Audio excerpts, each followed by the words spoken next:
tidings, ladies and gentlemen of the lodge, and welcome back. We are truly living in the best timeline because today's event brought about 3 juicy announcements. On one hand, we got a Dark Road release date coming to us in August 2022, which is awesome. Then we have the topic of today's video, Kingdom Hearts Missing Link, which, look, it kinda sucks that it's only gonna be a mobile game, but look at it this way.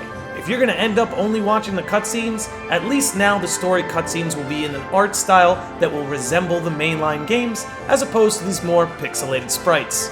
Then lastly, but certainly not least, we got Kingdom Hearts 4, can you believe it? I will have a lot to talk about and unwrap on this particular announcement, but for now, let's roll it back into today's Missing Link theory. This video is going to be a part 1 of 2, and what I will be aiming to do in this video is explain exactly why this section of the story is referred to as the Missing Link, for I believe there are enough breadcrumbs in the trailer to perhaps piece this together. For part 2, I will be mapping the connections between Scala Ad Caelum and Quadratum, but for now, let's stick to part 1, so let me lay out my case, and all you beautiful sickos and normies can let me know what you think. So first and foremost, let's begin with the first words that appear on the screen, an unwritten era, which immediately for me makes me think of the Book of Prophecies.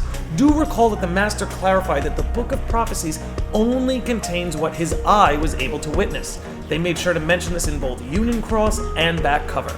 So to me, I interpret this as implying that whatever happens in this story is missing from the Book of Prophecies. However, for this to reign true, it would have to mean that the Master's eye is not here to bear witness. But Landy, you absolute sicko! The trailer showed the no-name Keyblade and the Master's eye in the trailer. And man, am I glad you all hypothetically brought that up. Let's take a closer look at the no-name Keyblade in this trailer. Let's be real. Calling this the unwritten era, but having the Master's eye here doesn't make a whole lot of sense. But if we take a closer look at the Keyblade here, have you noticed that the Master's eye seems duller than usual? I know that maybe some of you might think this is a stretch, but if we look at literally every other appearance of the gazing eye, it's always bright, vibrant, and stands out. But in this appearance, it's clearly duller, less lighted, and far less saturated than all its other appearances. Now, as for who is holding the Keyblade, I'm gonna place my bets on Luxu, but we'll get more into that later. Notice that right before the screen cuts away from the gazing eye for good, Luxu, or the cloaked figure, covers it with their hand. So between the gazing eye being noticeably less vibrant in this shot, I believe it raises the question if the eye has either lost its mojo, or if there is something keeping the eye from functioning as well as it used to. Now, to further the theory, we would have to ask ourselves, what is the benefit of keeping this an unwritten chapter in the Book of Prophecies, and who stands to gain from it? Well, never forget, everyone, that it was Brain's stated goal to be a virus in the Master's system. And on top of that, we have Luxu, who stands to be the traitor. Put the two of them together, and suddenly you have overlapping interests. We saw these two collaborate and strike some sort of deal at the end of Union Cross that allowed Brain to end up in Scala Ad Caelum, a place where the gazing eye's vision is supposedly compromised. What better place to hide a virus? On top of that, the trailer goes out of its way to show us that Brain is indeed here during this time, and if we extend the hypothesis that this cloaked figure is Luxu, suddenly it all starts to come together. Scala Ad Caelum, at the very least during this quote-unquote unwritten era, could be serving as a grounds to disrupt whatever the Master of Masters is planning.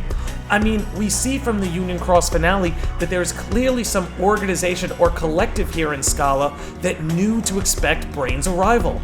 I don't know who else could have leaked that information other than Luxu himself. So to string it all together, the evidence for this theory is as follows. 1. This era is referred to as an unwritten era. If we take the Book of Prophecies into account, we have reason to believe that that's what this is in reference to. 2.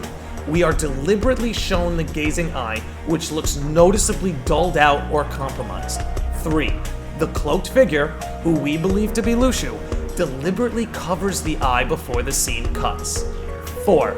Lastly, given Luxu and Brain's history of working together, and with them both having a vested interest in either betrayal of the Master or being a virus in the Master's system, it would attribute a motive and reason for them both to be tucked away in this unwritten era that is perhaps compromised in the Master's perception.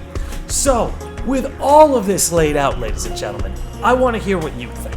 Is there any credence to this theory? Is there anything I missed or a flaw in my logic? Please let me know. Anyway, I'm going to work steadfast on part 2 of this theory, where we will be stringing together the connection between Scala Ad Caelum and Quadratum.